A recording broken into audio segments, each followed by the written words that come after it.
I've noticed that in the last few weeks that I often feel like I have one foot in each in a Mm, different world. One is the mm, way things have been for decades with whether it's dislike of something or liking something or fear of something or anything anything that runs the gamut of human experience and the way that it typically happens for most people, or this other thing that happens where something can be said or something can occur and it's not a problem. It doesn't, there's not a reaction, or even more importantly, there might be a reaction, there might be some fear or some other strong feeling. And then that that other foot in this newer world of experience is, and I say I use this because this comes up a lot. Like, let's say something happens and there's some anger. Like, mm. how do you know you're angry? Oh, fuck, he's ruining it for me again. Okay, so how do you know you're angry? I don't. Okay, so what says that you're angry here? What's the proof? And I don't even have to go through the whole process, which I am suspicious of. I want to tell you, I'm suspicious of. I wonder if there's some kind of bypassing or Yeah. some cutting things off, but I don't even have to go through the whole process. Often, all I have to do is say, "How do I know?" Or I pose it to myself, "How do you know?" And automatically, there's the understanding that comes with that from having done that X number of times over the last however long, and it seems to shut the whole thing down. Let me see if I can give you an actual real experience. Like, there have been a lot of things that have cropped up in the last week. It's been one of those weeks, Mm, and there was something I wish I could remember specifically what it was, where I really felt afraid of the unreliability of the situation here at home, and that other voice, that other foot in this newer world, popped up and said, "Okay, so if everything goes to hell, what's the problem? mm, Somehow things will work out. If things will fall apart, they'll come together again in a new configuration, and things will move on. What's the problem?" And the fear went away. And there, there's another voice going, "Well, that was too easy." Um, like I said, there's a certain suspicion about it, but that is yeah. often the case is that something can happen and occurring simultaneously is the way that that thing normally gets experienced. And then this new thing will come in and how do you know, or break it down like, well, you know, something will happen and there's a sense of somebody who really, uh, somebody who in some way or another is really invested in this thing. I'm like, okay, so that points to someone. Where is that someone? And sometimes you can get it really quickly, other times not. But I've noticed a lot of times that it is enough to go, okay, all right, the field of vision and feeling in the body and the voice in the head, oh, and a mental picture. And some part of the mind, sometimes it's not convinced. Sometimes it's like what we talked about last time. There's that whole thing of somebody exerting themselves to try to, there's something I'm missing, there's something I'm overlooking. But there have been Mm, times recently where it's, okay, yeah, all right, that's it. There's nothing there. Wow, there really is nothing there. There's just those two, three, four things. That's it. yeah. And so there are times where something will happen, a sense of somebody who's really invested, and then look for, who is it that's pointing to, and can very quickly, enumerate the components. And okay, there's no one there, and the mind goes, yeah, yeah, that's right. There's no one there, or afraid of something, and well, there's a lot of fear. Well, how do you know you're afraid? I don't. Okay, and it just kind of falls apart. And Yeah. like that the important point is that oftentimes, in fact, I think almost every time, at least when I notice it, it's they're happening simultaneously. There's Mm, partly in the traditional way of the way things happen, and then this newer way, and it's just strikes the mind as really odd that they're happening, together. They're happening mm. simultaneously. Yeah, no, I love, I mean, there's what you're describing is the process of integration or, really rewiring that we're talking about all the time. It is that you have old habits which are still partially online, and then you have these newer habits which are coming in. And there's like, because again, if we were talking about an individual soul that has some characteristic of itself, it would be very confusing because it would be like, oh, well, but half of the soul thinks this and the other half of the soul thinks that, and it's at war with itself. And I wonder how that could be. It's because there's no soul, right? It's like you are seeing in real time these different aspects of the operation of this being.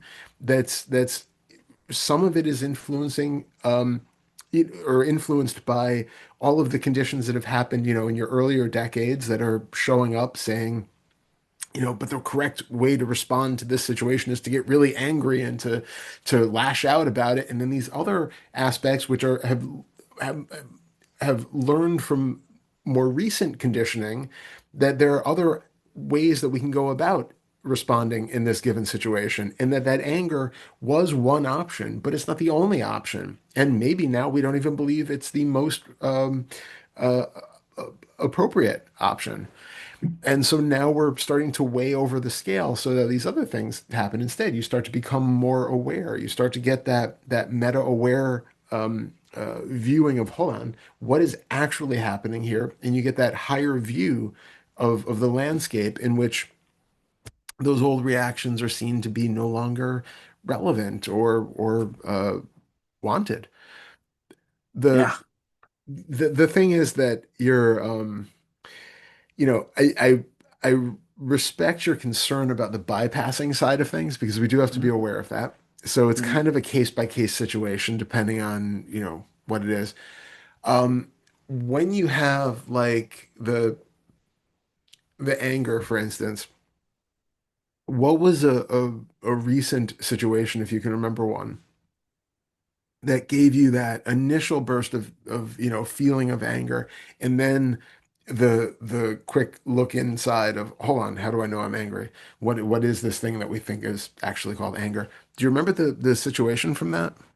Yeah, I do. And let me see if I can find a way to answer you succinctly because I don't know if I don't know if I know how to do that, but I'm going to try just for the sake of not bogging us down with all of that.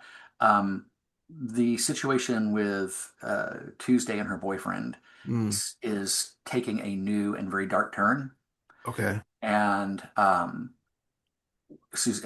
to the point that even Susanna's seeing it. Susanna was always neutral for actually went from being in favor of him to being neutral to now she's starting to, and it's just been in a couple of weeks.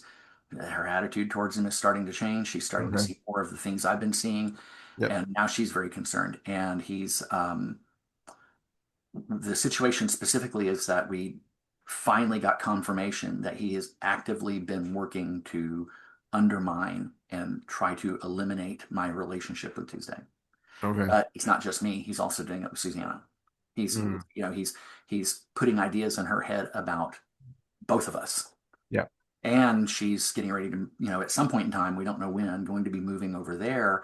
Yeah. And we have Tuesday had a therapist who we would confer with, and the therapist said, I've seen this kind of personality before many Yeah. times. And I Yep. think what's going to happen is he's going to try to drive a wedge between her and you guys, and he's Yeah. going to try to isolate her to himself. Yep. And she said, and often in those cases, more often than not, physical abuse winds up coming into play. Yeah. And I can't do anything about this. Yeah. And so, anger. Yep. Yeah. So in that particular case, the anger is, well, as you know, right? The anger is a secondary thing. So the Mhm. question was, what were you actually feeling before the anger in that situation? Because anger isn't necessarily a reasonable or applicable emotion in that case, right? Yeah, they call it a secondary emotion, I think. Yeah, yeah, it would be one of those things where if in the, old days of humanity, you get angry and then you just, go over and beat them to death, then, if we were in a Problem society solved. where that, exactly, in that situation, if we were really coming from our more primal roots, that would be the use of that anger. But we don't live in a society where that is acceptable anymore. So Right. in that regard, the anger isn't really doing anything, right? The anger is just there trying to propel you from feeling what has actually, you know, been the underlying thing in this case. So what did you feel just before that anger came in? Or we could have Um, what is there, yeah, what is there when you I can think tell about you. the situation? Yeah. There was our old friend, the feeling of helpless, being helpless, powerless, Yep. and fear. Yeah. Really very, deeply concerned about what's going to happen to my daughter. Yeah. And that is reasonable. Hmm.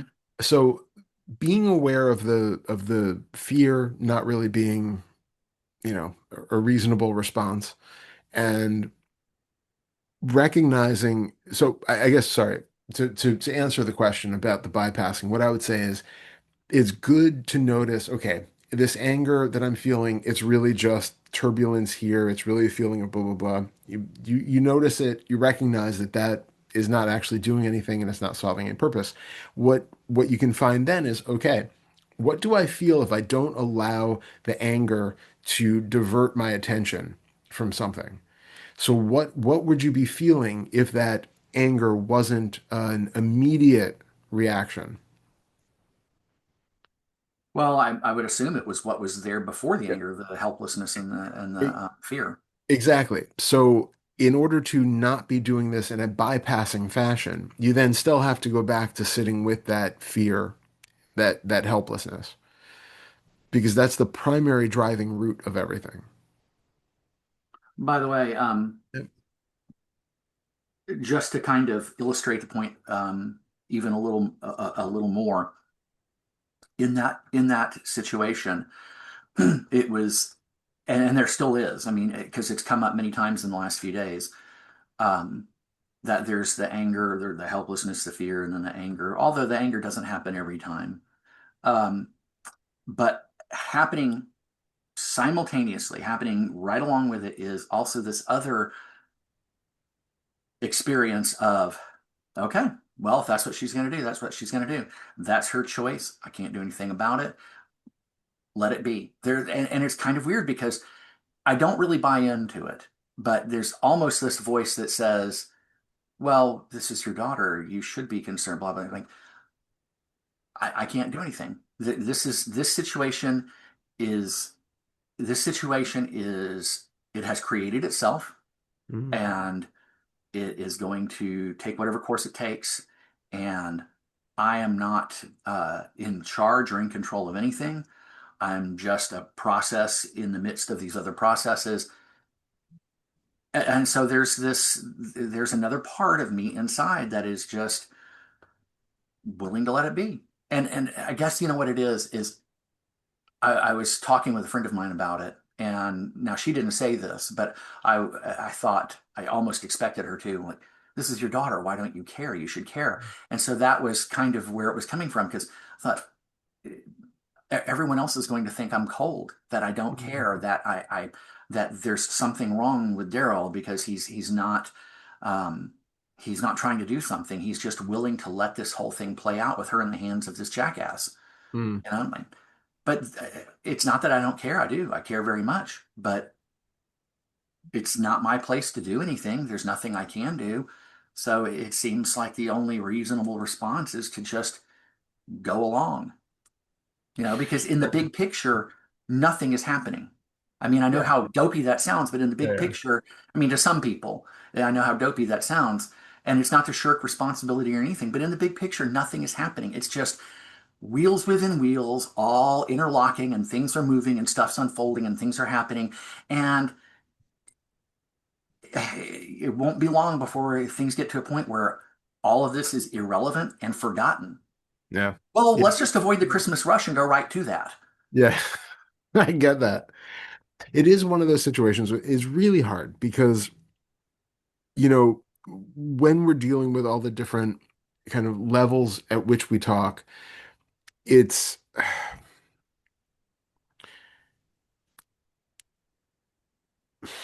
so because this is a situation where you literally, I mean, oh, it- it's like I'm pulled in these different directions and how to talk about it. So, well, okay, on the most relative practical level, right? Because when we're talking about, you know, human civilization and people's, relationship with other people, there is obviously a some sort of responsibility that, a parent has to the kids. So Hmm. we don't want to use the non-dual stuff to shirk that responsibility in that, right? Because that can be just another Right. form of bypassing. So I know in this case it's particularly difficult because, you're basically being shut out of everything and don't really have, you can't talk to her about it and Mm-mm. defeats the whole purpose.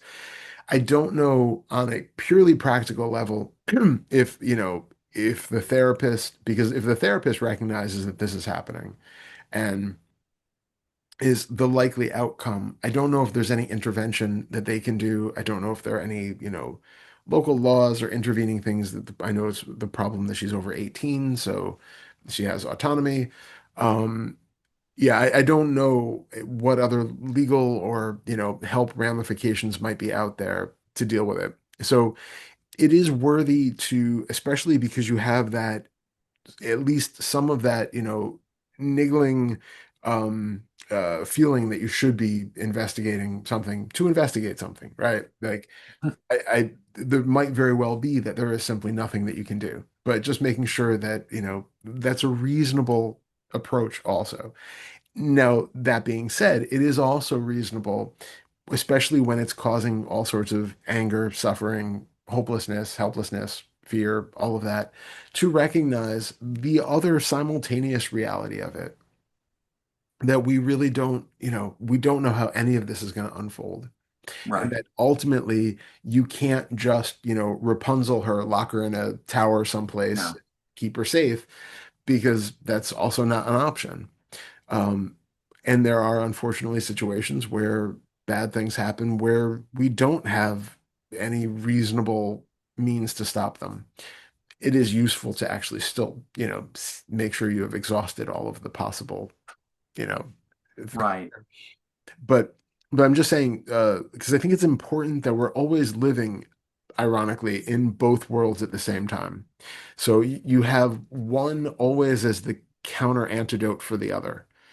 So if Hmm. like you are super, helpless in this situation, it's good to have the antidote of recognizing that, like you said, we're all cogs in one giant machine and that there is a truth to that. But if it starts to feel too um like there's no, personal responsibility for anything, there's no, you know, interconnection with those around us or anything, it's good to also look at the relative side of things where our interactions actually do matter. And even though we could probably say that everything is conditioned to the point where there is no Darrell here who's making that decision, as we've talked about in the past regarding free will, the idea that you don't have free will to do anything about it is itself another cause that's conditioning the response.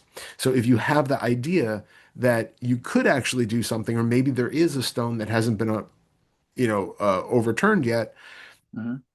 then that might actually be a condition which actually leads to something, being found that you otherwise wouldn't have found.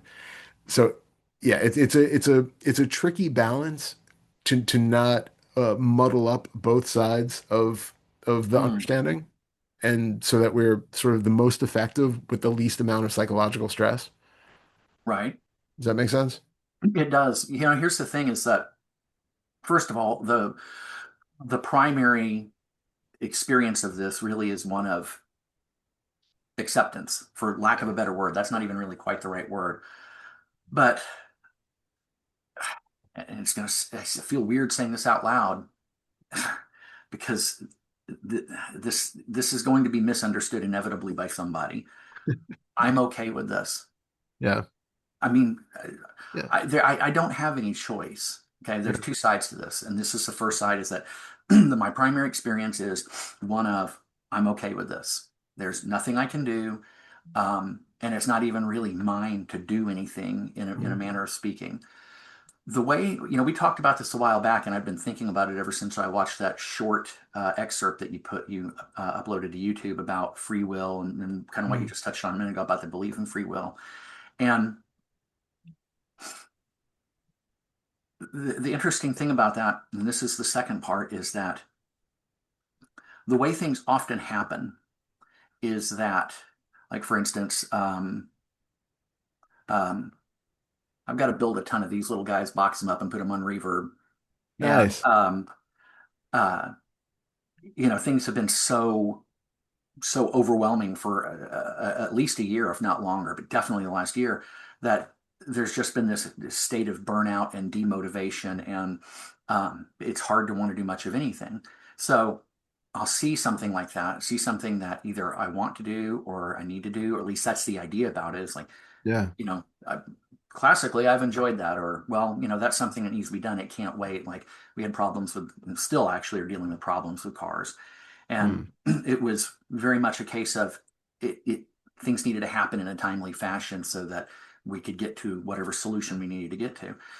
But the way that things typically unfold is that there's this recognition of something that wants to be done or needs to be done, and there's not any motivation. And so the thought that comes on the heels of that is, well, and it's not really like this because it's not thought out in all of these words, but it's essentially a person really can't create an intention. The intention comes up however the mind comes up with an intention.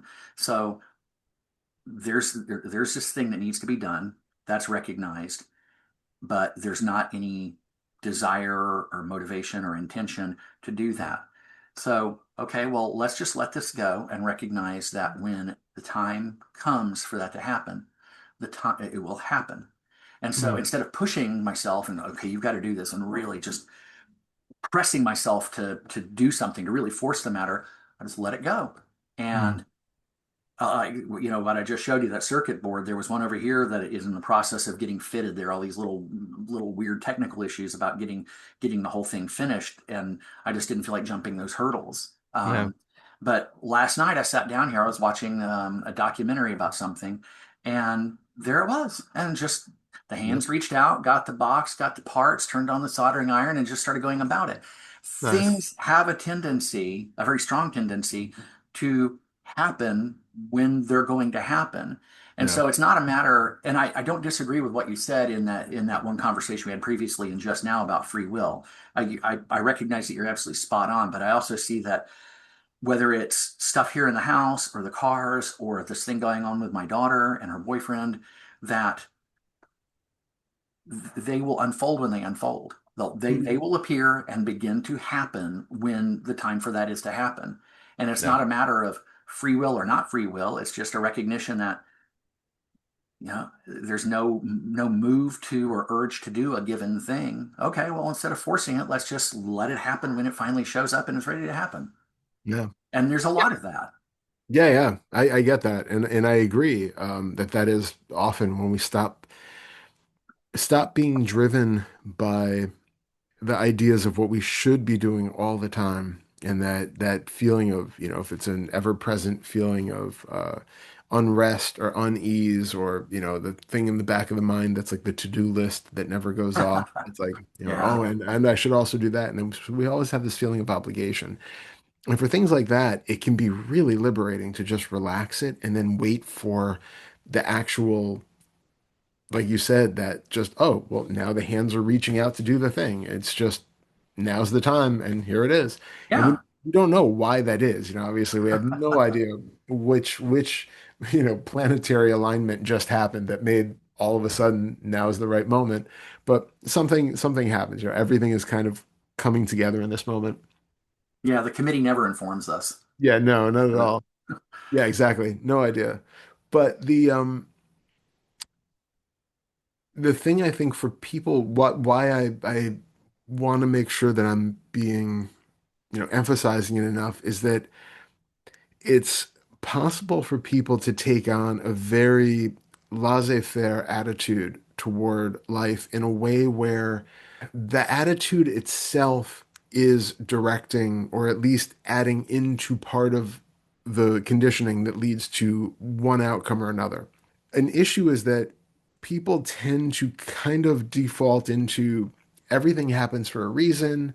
Even when we say like Mm, everything happens in its due time, it kind of insinuates that there's like a plan, that there's, everything will yeah. work out because there is a plan at how things should work out for the best, or that everything will happen in its own time. Like it's not now, but the universe knows that on October 15th, it's going to be the time and then it's going to happen. And so there can be a lot of that that's sort of hidden in the background. And I think what's really important is for people to recognize that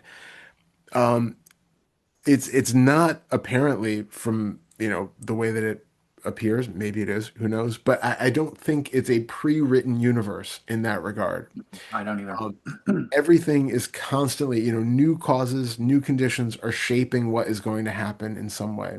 Um, if that is the case, then that's what I'm saying about the idea of not having free will, or the idea of even having a philosophy of life where you just sit back and only do things when it feels right.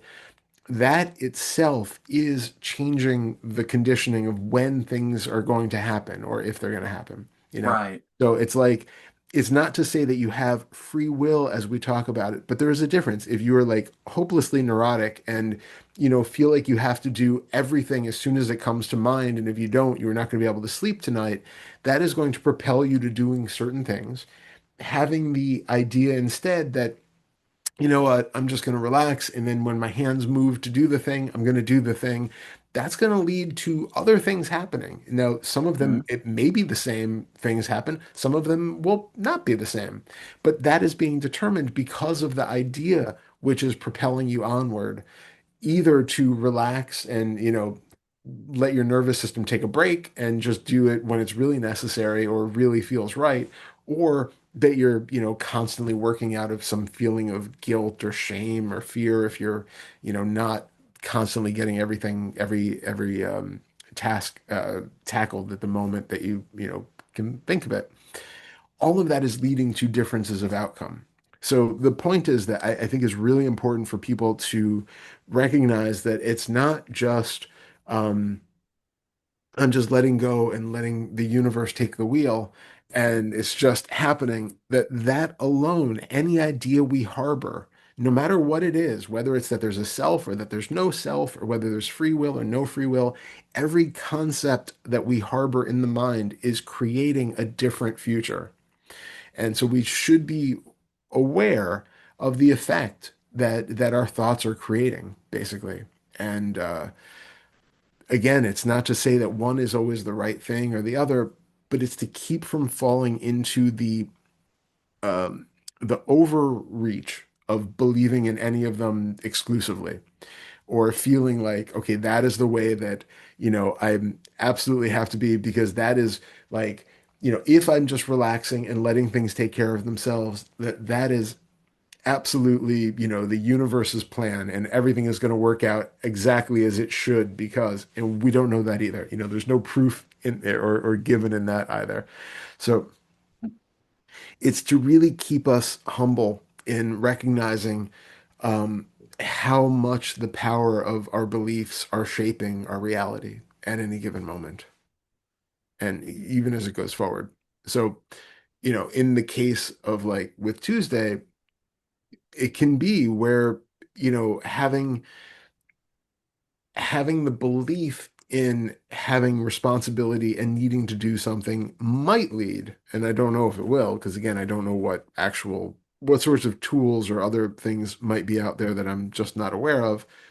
I It, know what you're getting at. You're talking about resources to yeah, deal with the situation. exactly. Yeah, yeah. So, if we have the idea that like I can't do anything, it's out of my hands, we will probably not find those resources if they do exist. It's also possible that those resources don't exist, and I don't know that. So it's just to say that we should be wary about falling into any uh, accepted belief about anything that we're doing, and Right. because the situation will change depending on which um, lens we're looking through. Just a couple of minutes ago, you said something about how the issue being the power of our beliefs being able to shape. I forget what you said. Do you recall what you were talking what you said Yeah. there? That Yeah, just that idea. I can't remember exactly how it came out, but basically that whatever belief we're currently holding on to, and I mean, it can be anything from those grandiose uh, beliefs about, our own personal cosmology and how we believe that the universe is shaped, or it could just be like, I believe I'm 5 pounds overweight. And that alone, that idea that we have, is going to lead us to all sorts of different interactions throughout the day of whether I, eat the cookie or don't eat the cookie, Hmm. or whether I'm um, helping out with somebody or taking time for myself or whatever the different things are. Those are all being shaped by the current underlying belief, whether it's, expressly known and stated or not. I mean, some of it can still be subconscious and doing an awful lot of the direction. Right. But we basically the world that we see around us is being shaped by our assumptions and expectations of it, but then also those um, uh, ideas that we have are directing our behavior. So the world that we end up encountering is a result of our behaviors, and Right. those behaviors are based on our beliefs. You don't have a belief in world peace, and then like that world peace is the most important thing, and then find yourself signing up to go to war and out fighting people in the streets. Like that has ramifications in all sorts of aspects of your life. um I see. do you know what I mean? So Yeah. and Yeah. it's Absolutely. it's on the grand scale, but it's also on the very minute aspects of our interactions with people. And that's why we see like so much uh when we talk about like the toxic starting point, that if somebody has a belief in being less than or not as good as somebody else or something like that, every interaction that you have with another person, you are always, like we've talked about in the past, where you're seeing other people as being, physically taller and older than you in certain ways. All of that is being dictated by this belief that's just lying under the surface about how things are. And that interaction that you have is then with somebody is going to be different than it would be if you had the belief that, we're at the same level or the same whatever. That interaction is going to be different, and the outcome of that interaction is going to be different, right? And so all of that, all of those behaviors are stemming from that underlying belief, and that underlying belief is then really causing your life to go one direction versus another at any given moment. So to summarize that, the concern, the thing to be careful of or to be looking out for, is that these beliefs we have, they have the ability to shape and direct our actions and outcomes of Yeah. our actions and the outcomes that result from our actions. Yeah, spot on. Exactly Right. right. Yep. Going back to something you said a minute ago, and it's interesting how Buddhism tends to be packaged in a way that generally is the most palatable for the biggest number of people. Yeah. Um, I don't recall what sutta it was. I don't recall exactly how the Buddha was uh, said to have actually expressed it, but the gist of it was that there is no ultimate reason. There isn't any sort of um, directing plan, that the universe came from nowhere and it aimlessly rushes nowhere. Yeah. And most people find that idea really unpleasant. And I'm sure there was a point in time in my life when I would have too. So I understand. But that's liberating to me. Yeah, I get that. That makes it possible to drop a lot of things that are just unnecessary baggage. Um, but so that takes care of the idea of everything happens for a reason, which, like you said, implies some kind of plan. Yeah. Um, the trick, I think, is that if we have a belief and it leads to thoughts that create certain actions, that that has to be done. That process of there's a belief, here's a thought, and this is what will result. This is what I'll do that will result from that thought. That all has to happen within this understanding of the fact that that is utterly impersonal. Mm. No one did that. I mean, the best we can say is, like we've referred to a number of times over, however long, that there's not a voice in the mind. Yeah. There is a committee, and who knows how many voices are in that committee. Yeah. And we don't really have, we can do things to try to influence it, but we don't have a direct power over the committee. The Yeah. decision gets made in whatever way it gets made, and that results in the thought, and Yep. then the belief too, but also the thought, and then the actions. Yeah. If if I can do something, take an action that appears to be necessary, and I can do it understanding that it's not mine, that is, not my belief, not my thought, my action. It's just an impersonal process that results from this multi-voice committee. Hmm. Then that is the framework for understanding things in a way that appears to be closer to the truth and keeps us from getting bogged down in the story of me. Yeah. Yeah. Yeah. Absolutely. Well, I was going to say that seems like probably as good a point to kind of transition as any. Um, it seems like there is some new Fetter 2 stuff coming in, and it's not entirely new. It's connected to or an outgrowth of the other stuff that has come up about the being the black sheep, outcast, being the problem in the house.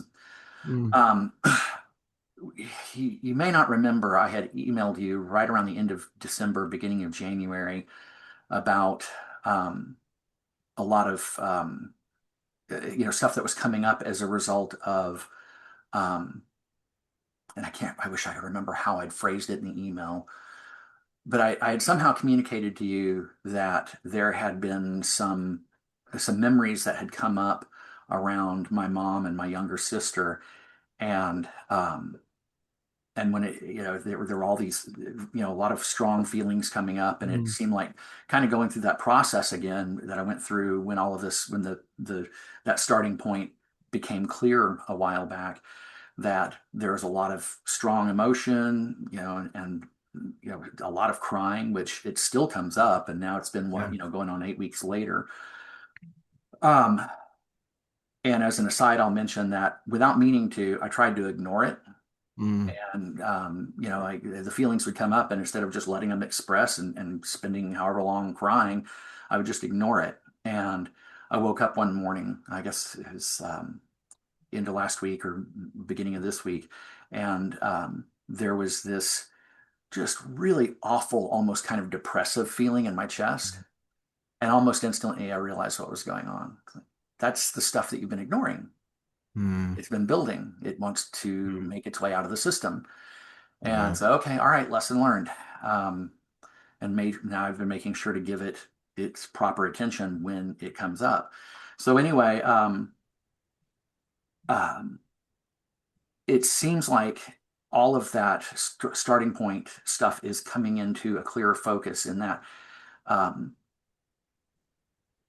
the thing that, I mean, as if all that wasn't enough, the thing that really hurt and the thing that really gave it its life was this sense of rejection, of not belonging, not being wanted from my mom, and to a lesser extent, my younger sister, because they really kind of were the core of the family. Because my Mm. dad, he wasn't there a lot because of his job. Um, and then when he was very detached. Mm. And my older sister had moved out by the time I was 10. And even when Mm. she was living there, she was gone a lot because she couldn't deal with my mom. So anyway, so that they kind of represented the family. And so here I was, and I guess even I don't want to belabor the point too much, but even I guess my dad was kind of in that in the sense that he was very removed from things. And my mom always portrayed it to me like my dad was negligent and didn't want anything to do with us, which I found out later was totally untrue. Okay. Um, yeah, it was really just that he couldn't deal with my mom. And so Mm. his response was to just try to keep away. And I Mhm. understand. Yeah. Everyone does that with my mom. um, Mhm. I mean, her entire family does that with me. She's impossible.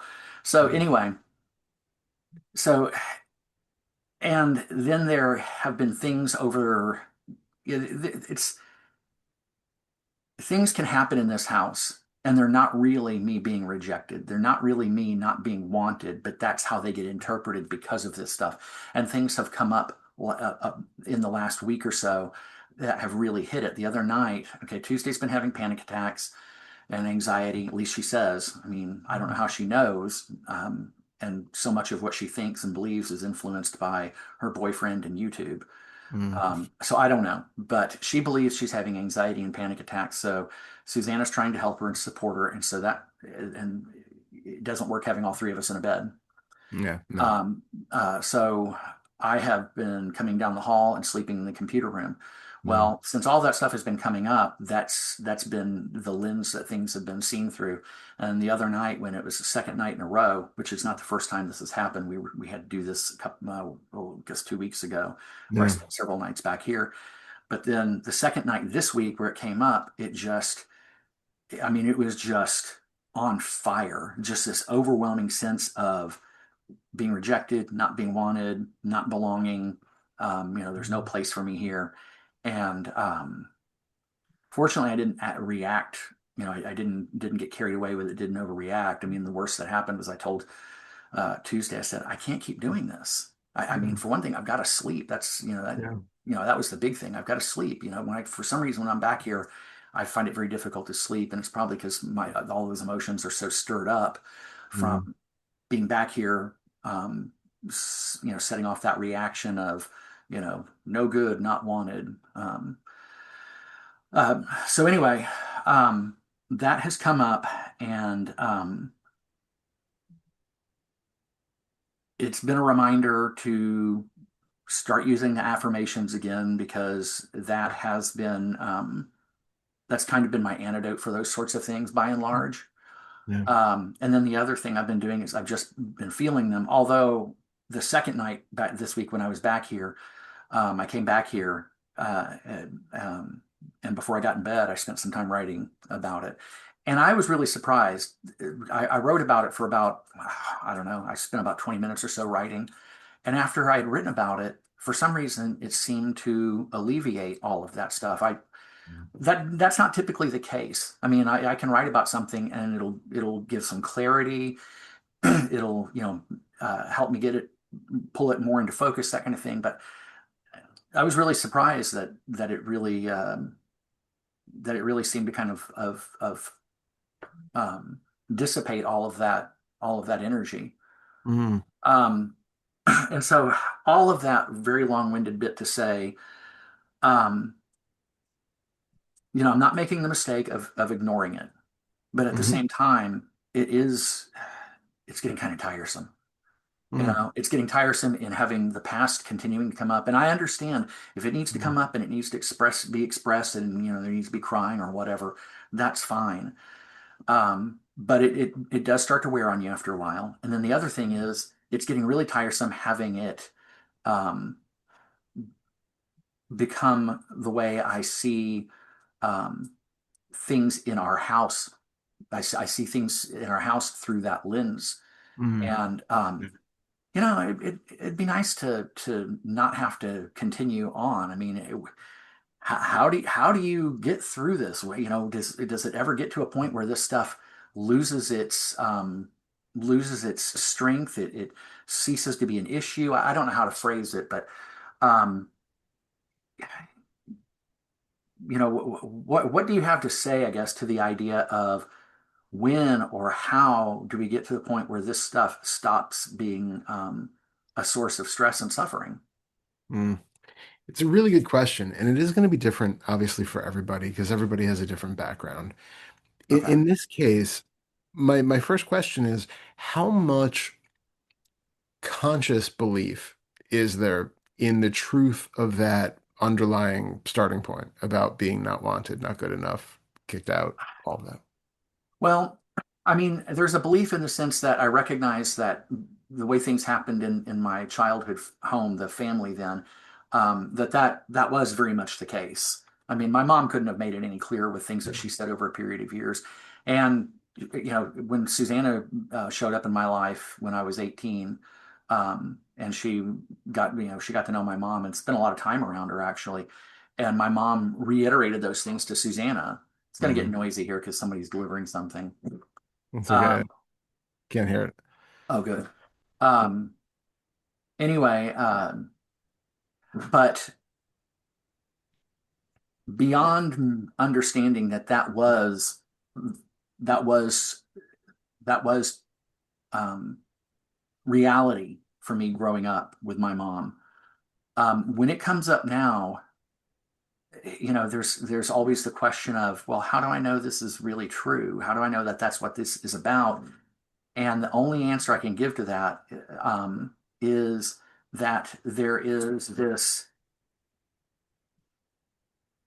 internal sense. I don't know what to call it. There's this feeling in the body that just says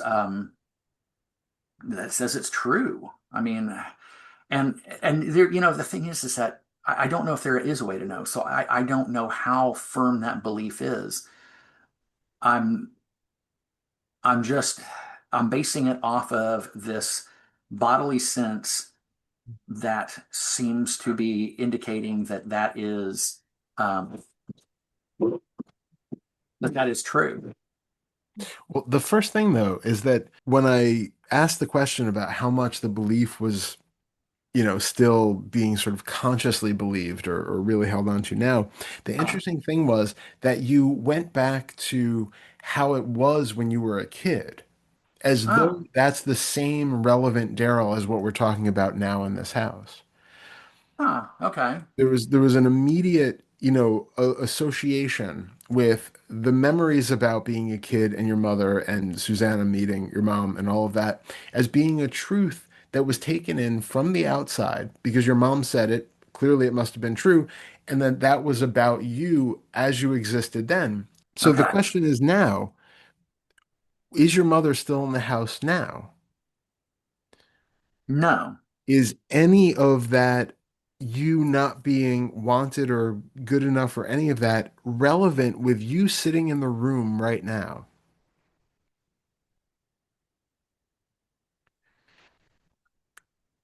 Well, right here, right now, in this moment, uh, Yeah.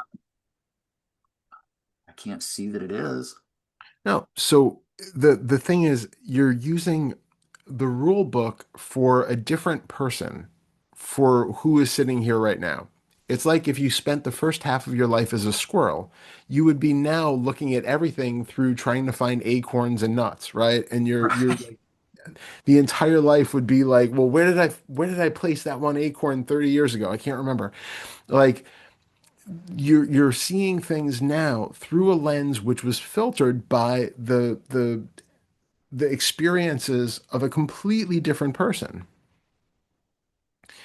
Where you are now in this moment, you're not able to clearly see the, you know, dynamics and interrelationship between yourself and Susanna and Tuesday and all that, because it's being colored by all of this past conditioning that's in the body that immediately gets subconsciously triggered. It's like you just have to be kind of close to an acorn and all of a sudden you start salivating, right? It's just this instantaneous reaction that happens that has been built in. Now, that's not necessarily a problem if you are not continuously believing that, you know, you really are not wanted, not worthy, not good enough, that people are better off without you there, or whatever the line of reasoning is that comes up, that is all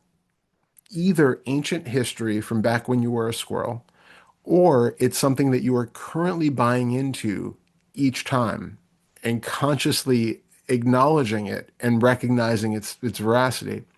Because there's one thing about having uh an immediate, like, if you were somebody who, got stung by a bee once when you were 3 and now has an immediate fear of bees every time you see them and starts to get a panic reaction, if you know you're Mhm. not allergic to them, you know there's no actual danger there other than maybe you're going to get stung and get an ouchie for a little while. But if you feel this internal panic every time you see a bee, you can have that recognition now that, okay, the body is still conditioned to avoid this dangerous situation or what it took to be a dangerous situation back then. But I can have the kind of adult perspective and know that that bee is not actually dangerous to me. Most likely, he's just flying to pollinate another flower and has nothing to do with me. So you can have that awareness from that adult perspective that this thing is not relevant to me. I I can feel that the body just went into protection mode. Mhm. You're safe, you're safe, it's calm, it's fine. The bee is fine, it's not bothering you. You can do the same thing now with this, providing you're not feeding the fire, providing you're not giving it more energy by actually believing that that's the case. Because Tuesday having a panic attack has nothing to do with you. Her wanting to be in bed with her mom has nothing to do with you. Right. You sleeping downstairs has nothing to do with your being rejected by anybody or being, that they would be better off without you. It's not like she's having a panic attack because you exist and, her panic attack goes away when you leave the room. All of that is being kind of inferred or interpreted because the body is reacting the same as if you had seen a bee or smelled an acorn. It's a completely impersonal, spontaneous occurrence that happens in the body. And the problem is, I think there's still some lingering belief in that narrative, which is then buying into it and which is causing that to become something more than just the spontaneous arising that it would be. When you said, oh God, you just said it and I've already forgotten how you said it. You said something about there's still a belief in it. Yeah. So that seems like that's sort of the crux of it. That's kind of the seems to be the linchpin. So what do we do with the belief in it?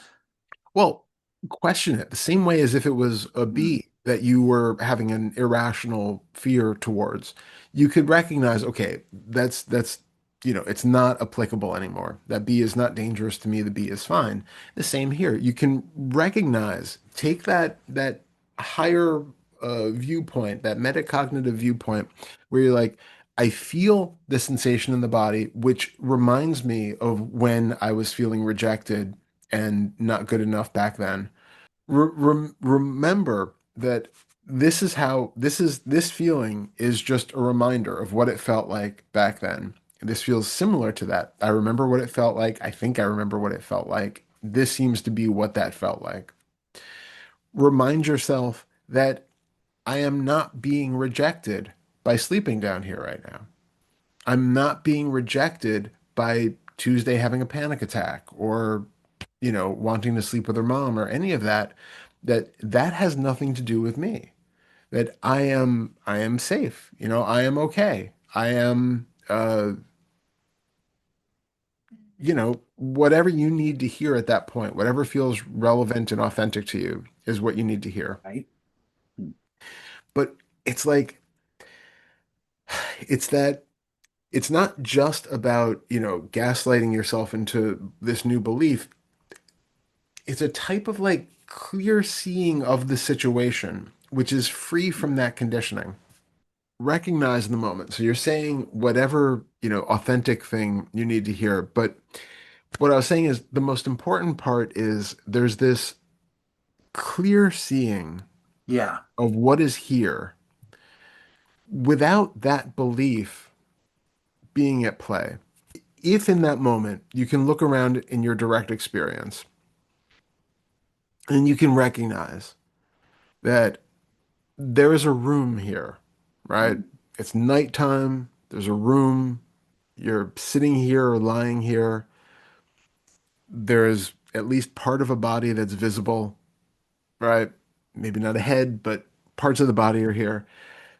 And that this is what can be, there's sensations in the body that are being felt, but that is basically the extent of it, right? And you can recognize in that moment every other thought that is currently believed in about your relationship to anybody else in the house, to the existence of anybody else in the house, to the your goodness, badness, rightness, wrongness, any of that is all completely thought generated in this moment and not at all visible in the reality of this moment,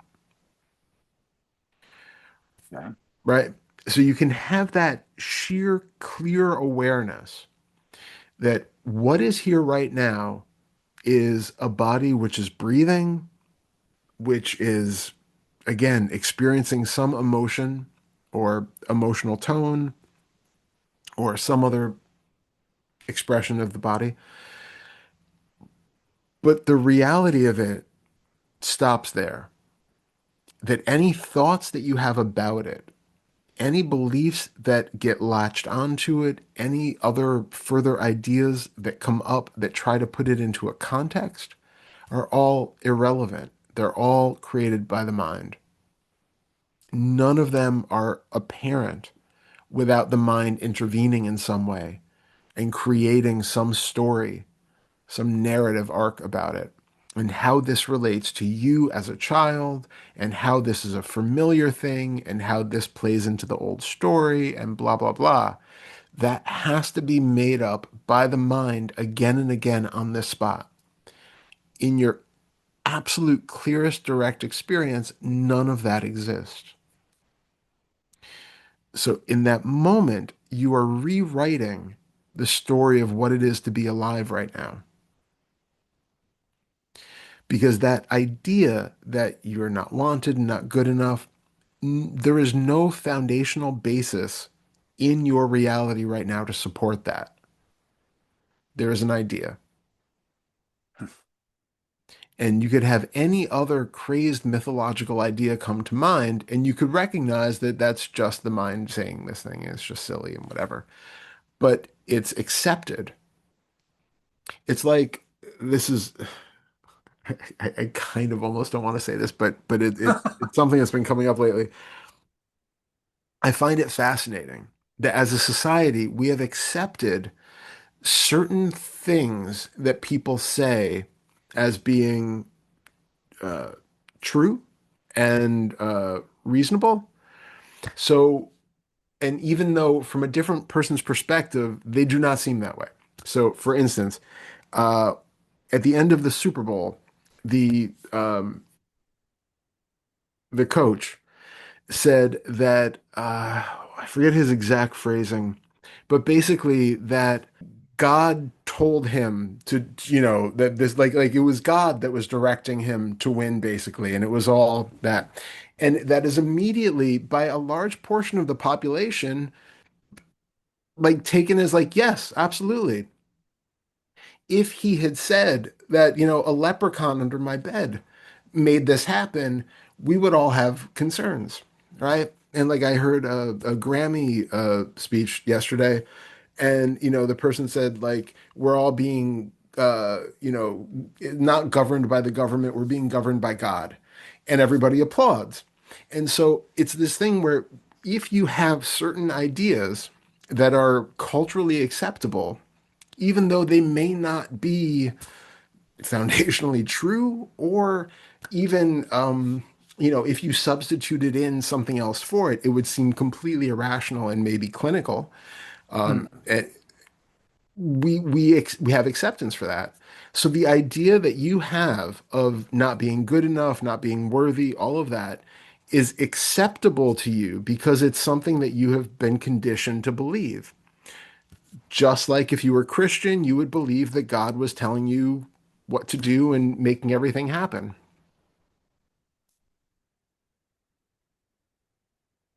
It's just as ingrained for you as people who have certain religious faiths and are, it would be unthinkable for them to question that. Same idea. So if we take more recent events, I've told you about how in 2020, Susanna and I almost wound up getting divorced. Yeah. I lived somewhere else, and a lot of that was built on Tuesday alleging things about me, and um, then um, um, there have been things that have happened that have kind of um, re-stimulated that. And of course, Tuesday's getting fed ideas regularly by her boyfriend about how awful I am. And so Tuesday made the claim the other day that she hates living with me because I'm so intense and that my intensity is always there. She can always feel it. It pervades the house and all of this stuff. And um, um,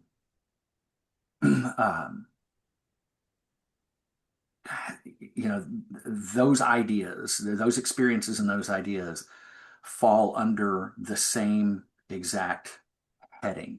They're even though even though there's a part of the mind that says, well, these things exist as a likelihood, um, and they seem believable, they're still under that same heading of just being a conditioned belief.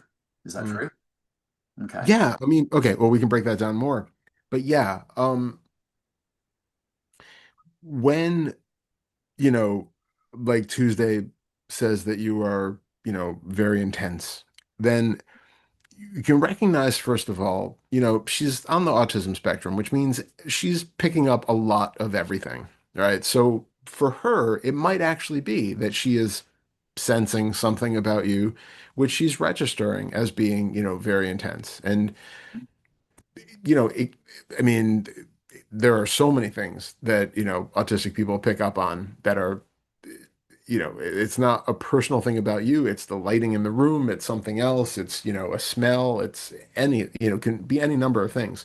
So it is possible that she genuinely is just picking up on something, which again isn't a condemnation of you or something wrong with you, just that, she's picking up on things that other people wouldn't recognize. And it's just, something there. Well, I mean, like, just real quick yeah, before you, I don't want this yeah, to get lost in the mix. yeah, Just so you know, actually, from her, and this was just a couple of days ago, yeah. it is very much a condemnation. Yeah, well, of course. I mean, the way Okay. the way that she's saying it might be, but I'm saying like, I see. I understand. she also doesn't necessarily have the, she's young. She doesn't have the wherewithal to be able to know what she's picking up on and what she is kind of projecting onto the other people, onto the other person based on what she's feeling, and I don't think she probably has a lot of it's like emotional intelligence where you Yeah. can recognize that, okay, well, I'm feeling this. It's not that person's fault, or it's not, it might be, okay, let me back up. So She doesn't see that it's subjective and that's yeah, how it's being interpreted on her end. right. And it might be for her as an autistic person that she's going to find that she does need to be away from certain people more or in certain situations less or whatever it is because it does overly stimulate her in some way. And that's reasonable for her. The thing is that where she or you or the combination of the two is causing an issue is that she's not interpreting it that her nervous system is picking up on a lot of things that make her feel overwhelmed and recognizing that it's, something with what she's picking up when she's around you and the way that that's making her feel. She's externalizing that as being your fault that she's feeling that Right. way instead of just realizing in certain situations it's too much. I'm picking up on things that I don't like or whatever else. So it's like with Pernilla, she picks up on everything with people. So she limits. That's why she doesn't hug people. She limits her interactions, with people in ways like that because it is a lot for her. But she doesn't externalize it that that person, I can't be around that person or that person a lot, whatever. She just recognizes it's the way that it, impacts her body and it takes a lot Right. of her and so that's where I think, Tuesday is young and hasn't had probably um the guidance and stuff from the neurodiverse angle to be able to know what to do with this stuff. So I think she's probably externalizing it onto you in ways which conveniently enough triggers your old beliefs about, being wrong and not good and too much of something or another. Um, so I think it's kind of like a perfect storm in this particular situation where it's just two people that are kind of incompatible in those ways, being triggered by each other in different ways. Well, and it's fueled by the fact that she has actively said and done things to see if she can get me out of the house. Yeah, yeah. So, Which again, I think it's such a kind of a mess because I can see where, again, I've never met her. I don't know, exactly what's going on in her experience at all. But I could see, based on the autism, that it could be a situation where she really doesn't know how to deal with any of this stuff. And, she's not used to it. Yeah, well, she's and her boyfriend is also feeling some of this too. Maybe even okay. a lot. So about fueling it, you said. Yeah, Yeah, fueling it. yeah, That I'm yeah, the most evil ever, and I yeah, mean, it's constantly tearing me down. yeah. So it is a very complicated situation. Um, I think what's important though is for you to see as much as possible if you can become agnostic regarding those beliefs. The beliefs I have about myself. Yeah, exactly. Because she's feeding into it. It's like if you were, we talk actually surprising amount to people who were like, recovering Catholics, they call themselves. They grew up as Catholic or something, or were deeply in the church, and then it all kind of fell apart for them and they got out. And then it's like, they're seeing world through a completely different lens. And so for some of those people, they tend to go, full on atheist in response, or at least, more agnostic and spiritual or whatever, but they recognize that what they had been indoctrinated with no longer held any truth for them and they couldn't believe it. So what I'm saying is the same sort of thing for you, that you have been indoctrinated with a certain belief about how you are in the world, what it means to be Darrell, and how that Darrell is seen by everybody else around him. And what I'm asking for you now is to see if you can become agnostic or atheistic towards that belief in the same way that people do who end up leaving their childhood religion. Okay, I'm more than willing to do that. I mean, I like that approach. I mean, that's right up my alley. Yeah, Uh, and I would take a guess that the affirmations still play a big role in all of this. absolutely.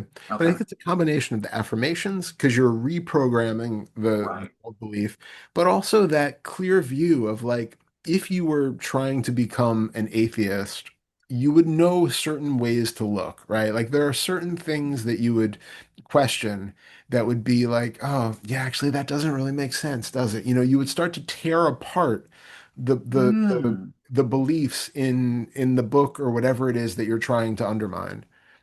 And so you can take the same approach with this.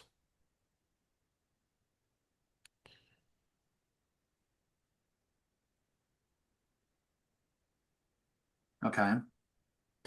So you're Hmm. really you're actively reprogramming for, all of the positive affirmation stuff, but you're also basically using, clear, direct, rational experience to undermine that belief and to basically become, agnostic towards that belief.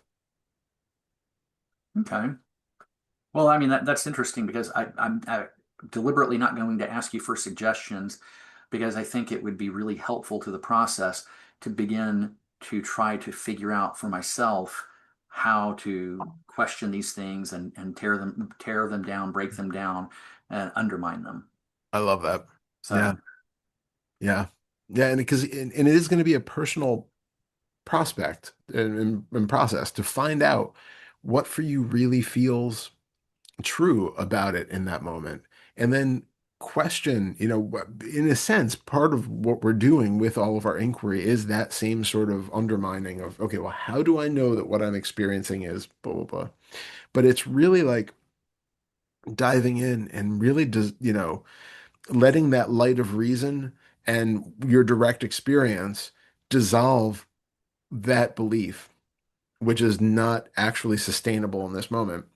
And, if the mind chimes in that, oh, but Tuesday said blah, blah, blah, use your rationale to recognize that it's not really about you. It's her subjective experience of you. It's how right, she views you, which is not how you actually are. It's based off right, of all of her conditioning and everything that she's got going on. And, her boyfriend and all of that, everything is adding up to her seeing you in a certain way, which does not in any way actually reflect how you are as you. I mean, we could go so far as to also say that there is no universal uh, thing that we call Darrell because every person, every animal, everything that Darrell interacts with views that Darrell from a different perspective. Right? Every dog in your room sees you differently than every other dog in the room, and they certainly see you differently than Susanna and Tuesday and me and everybody else who's ever encountered you. right. So who is the real Darrell in that when Darrell is being seen by everybody completely differently? Have you ever seen Citizen Kane or Rashomon? Yeah, Rashomon, yes. I don't remember if I've ever actually seen Citizen Kane, but yeah, Rashomon. I love that.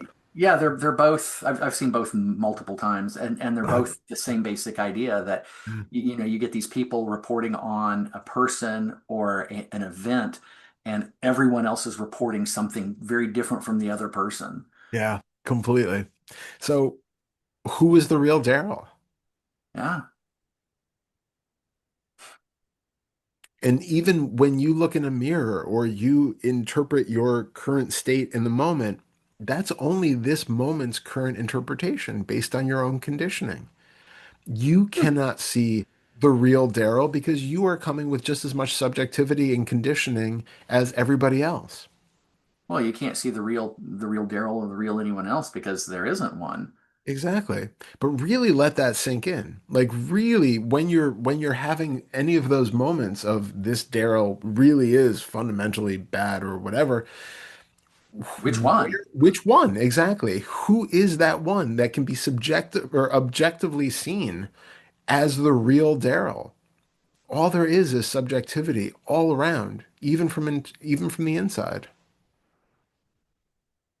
There's no objective real being in any of us.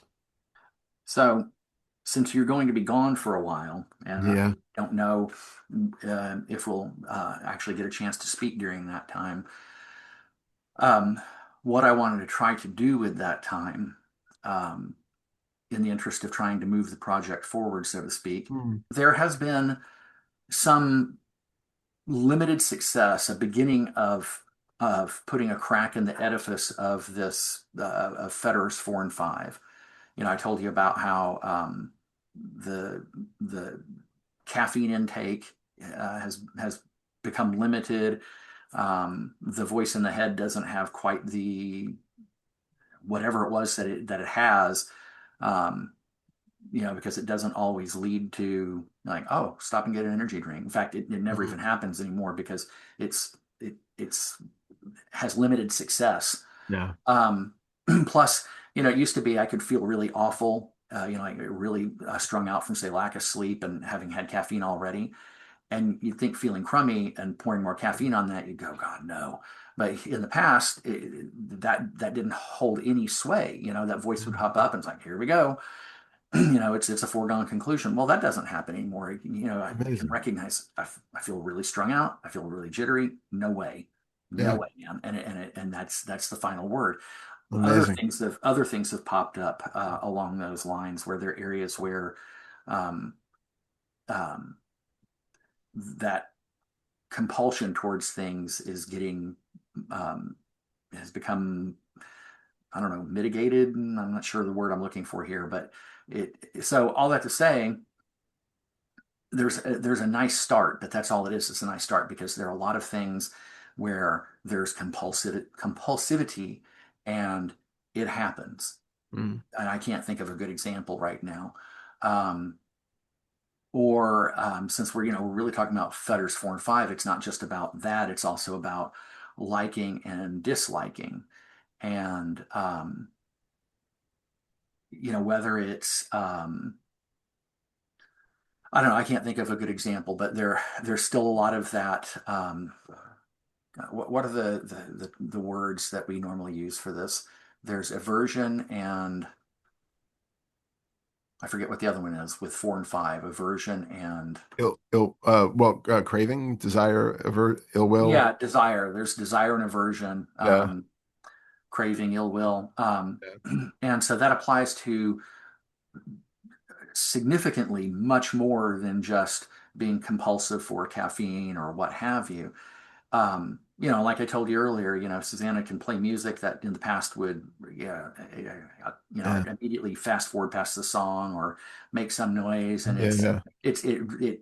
it's no longer it's not that anymore. It's just simply there's a sound. I hear this. I hear the song. There's a feeling in the body. The feeling in the body comes, and then it goes. Or oh, a big one. The Godfrey, the really big dog you see in here sometimes with the Yeah. insanely loud licking Yeah. every now and then, and I don't know what the difference is. I'll hear him doing it, and but even then, the reaction is not as strong as it used to be. Nice. More often than not, though, he licks, and there's just a little glimmer, just a little tiny spark of, and then it goes away, and it's not, and sometimes it's not a problem at all. Sometimes there's no reaction. There's no reaction, Amazing. like, oh, there he goes again. Yep. Um, so all that to say is the, beginning to make some inroads here. What Nice. I wanted to do in the time between now and the next time we talk is to really zero in on that, to hone in on that, and to really go deeply into dissolving 4 and 5 enough that we can say, come summertime or end of Yeah. May, whenever it is that we are possibly going to speak next, that we can say, okay, let's review that. Yeah, that looks good. Okay, so let's mark this at least for now as done, and let's see if we can move on and really dig into Yeah. 6, 7, 8, 9, 10. Yeah, absolutely. Yeah, I love that. Um, But I don't know the best way. I mean, I could think of some things, but I trust your judgment more because you have the experience of having gone through it yourself as well as with other people. And so if you were going to say, okay, you've got some time, you really want to dig into this, here's what I think would be your best approach. yeah. So I love that that's, really going to be the thing that you're digging the most into. 4 and 5, it's just that they're so um we've worked already a lot with the more overt aspects of them. The really big craving, the really big aversion, all of that. So now what I think we're left with is that more subtle undertone. There's that subtle resistance to what is here, or that, and really I would say even the craving side of things is still kind of coming from that from the resistance side. The Um, subtle resistance. yeah, it's that little bit of something that isn't okay in any given moment. So, Hmm. a little bit of licking and you get a little bit of the just, I mean, you're in a situation now where, Susanna's health isn't great. You're dealing with all the stress of Tuesday. All of these different things are coming up. I'm sure Hmm. there's, if you're sleeping on a couch, the body doesn't feel great. Like there are all sorts of things that are probably coming up that are a little bit insufficient or Dissatisfactory. unsatisfactory. Yeah. Um, Looking at all of those as when you're noticing them, those little unsatisfactorinesses, and Hmm. feeling in what way is it proven to you that this is unsatisfactory right now? So just those little things. There is a little bit of ickiness in the body. I'm sure you'll be feeling. Same with, with the licking or anything else or music. Um, you'll feel a little bit of something in the body, and then see if you can, in the same ways we've been talking about, sort of disconnect that sensation from any meaning that you put on it or the situation itself around it. To recognize that this is just the body, for some reason, getting activated in a way that feels icky to this externally completely unrelated or innocuous kind of a sensory data. Um, I did this actually funny with music years ago because I have always had a thing with like 80s pop music that I feel absolutely like it to the point where I would have to like turn it off because it was so like, oh, no, no, no, no, no. And it wasn't just like an aesthetic thing. It was like it made me feel something so uncomfortable that I couldn't listen to it. And so when I was doing all this 4 or 5 work years ago, I actually had a friend of mine who loves 80s music. I was like, send me the most 80s music that you can like with the most stereotype with the most of that particular reverb and those particular synth drums and like the most triggering 80s music you can basically. And so he sent me a playlist of, the worst of the worst for me. And I sat and listened to them. And I just felt that immediate resistance, that tensing up in the body and all of the things that came with it. And I just breathed and I listened to it and I recognized that none of that is inherent in the music itself. It's all my interpretation or my, bodily reaction to it, which, I don't know exactly why it came. I had certain associations that came up to, memories in the past and things, but I don't know if any of that was in any way relevant, and it didn't really have to be. It was more that I realized, oh, I can actually sit here and I can hear those sounds and I can feel the sensation in the body. The two can happen simultaneously. One does not need to be considered as causing the other, right? Like it's kind of crazy. We immediately assume that when I hear a song and I feel this ickiness in the body, that song is causing the ickiness. Well, I'm feeling ickiness in the body. I'm also hearing a song. Why don't I immediately assume that this body ickiness is causing that song?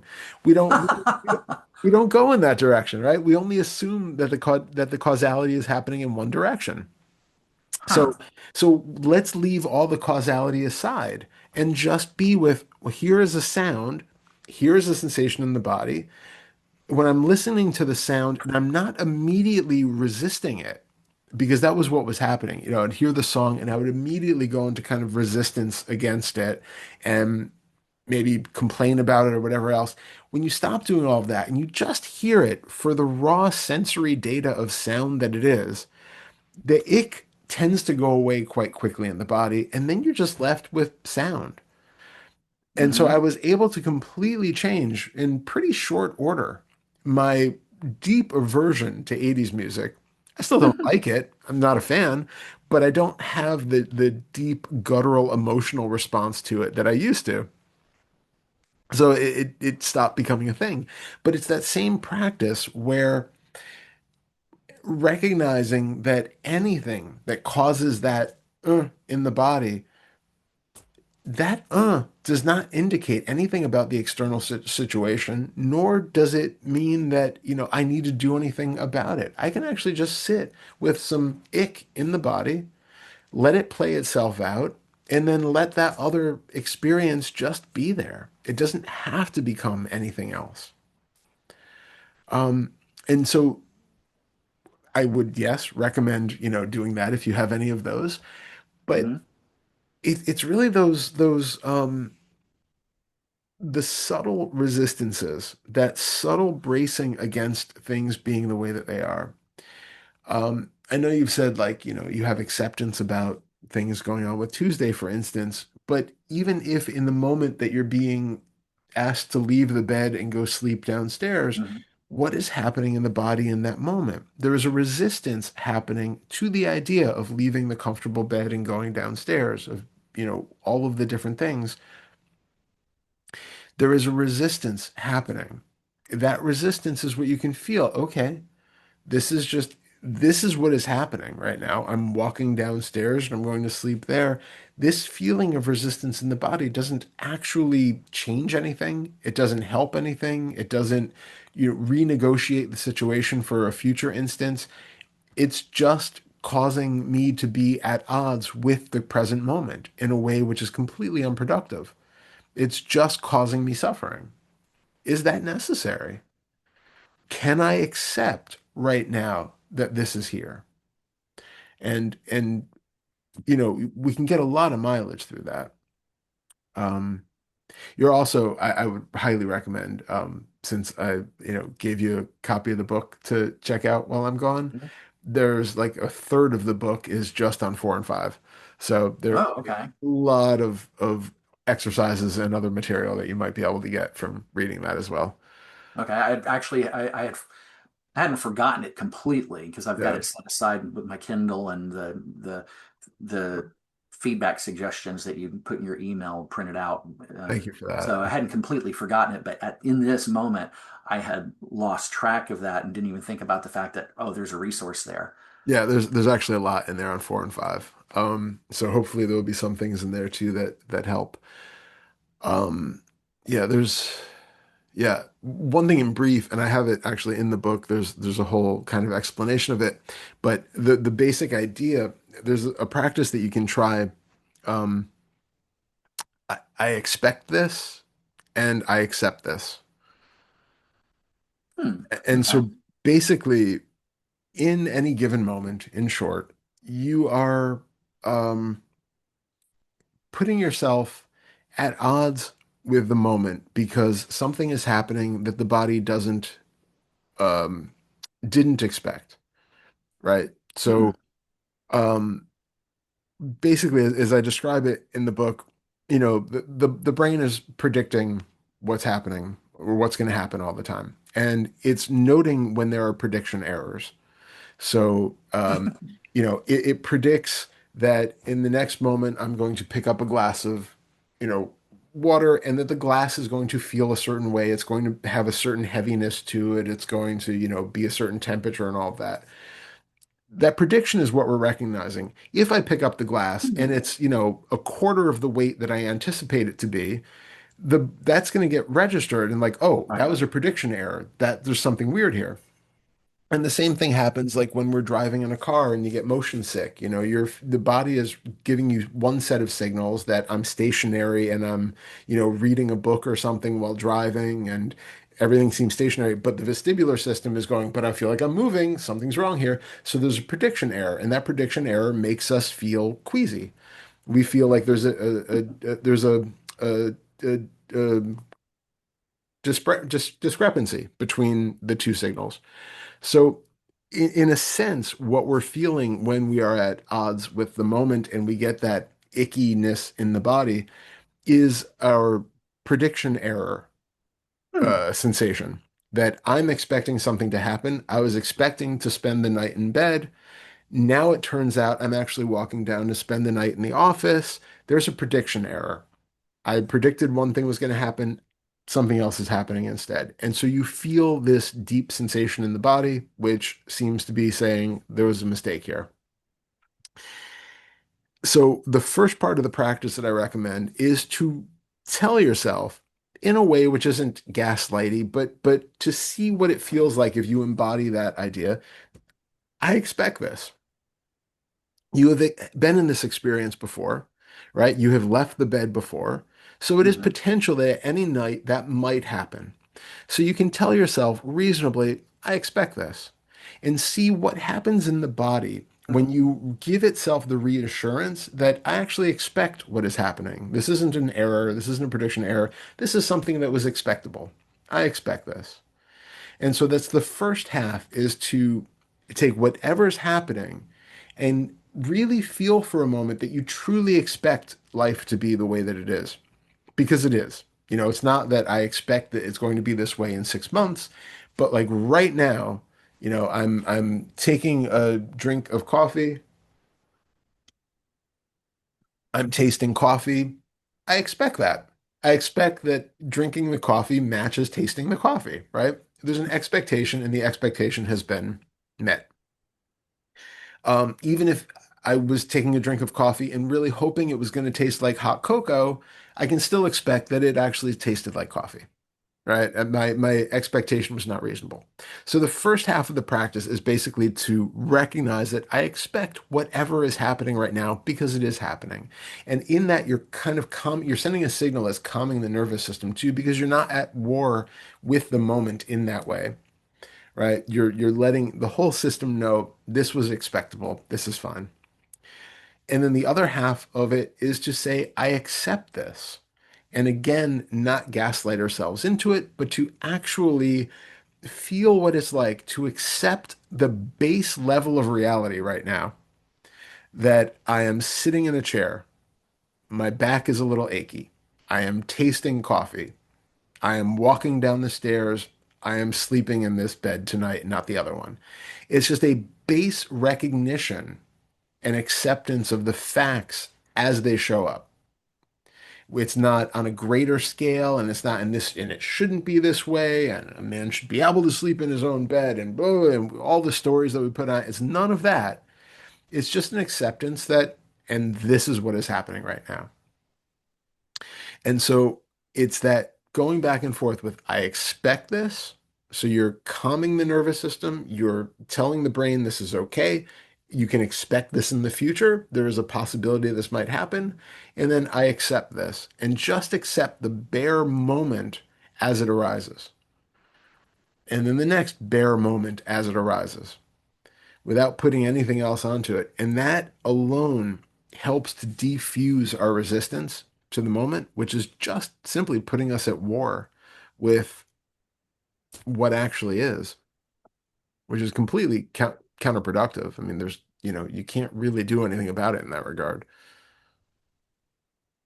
So, does is the resistance always the result of the bodily sensation?